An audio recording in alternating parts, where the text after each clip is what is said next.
ताज्या बातम्यांसाठी पाहत रहा तीचा सागर न्यूज। यूपीच्या राजकारणात उडाली खळबळ। माजी आमदारासह 11 जणांना जन्मठेप। वकील आणि शिक्षकीची गोळ्या झाडून हत्या।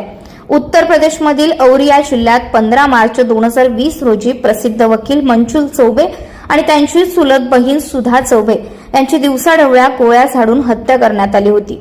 या बहुचर्चित प्रकरणात 6 वर्षांनंतर विशेष एमएलए न्यायालयाने मोठा निकाल दिला। कोर्टाने आता समाजवादी पार्टीचे माजी आमदार कमलेश पाठक, त्यांचे 2 भाऊ आणि इतर एकूण 11 दोषींना जन्मठेपेची शिक्षा ठोठावली। ही घटना उत्तर प्रदेशमधील औरिया जिल्ह्यातील नारायणपूर येथील पंचमुखी हनुमान मंदिर परिसरात 15 मार्च 2020 ला घडलेली। वकील मंजुल चौबे आणि शिक्षिका सुधा चौबे यांना गोळ्या झाडून हत्या करण्यात आली होती। भर दिवसा करण्यात आलेल्या या हत्येपाठीमागचं कारण ही पोलिसांच्या तपासादरम्यान समोर आलं की पंचमुखी हनुमान मंदिर परिसरातील 1 बिघा जमिनीवरून दोन्ही पक्षात जुना वाद व ताबा मिळवण्याचा प्रयत्न सुरू असल्याचं पोलिसांच्या तपासादरम्यान निदर्शनास आलं होतं।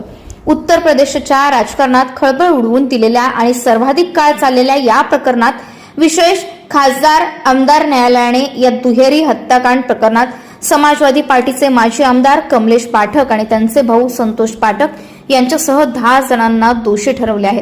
या हत्या प्रकरणातील या आरोपींपैकी त्यांना जन्मठेपेची शिक्षा सुनावली। या प्रकरणाचा खटला दीर्घकाळ चालला। आरोपींपैकी एक आरोपी अल्पवयीन असून त्याचा खटला बाल न्याय मंडळासमोर प्रलंबित आहे।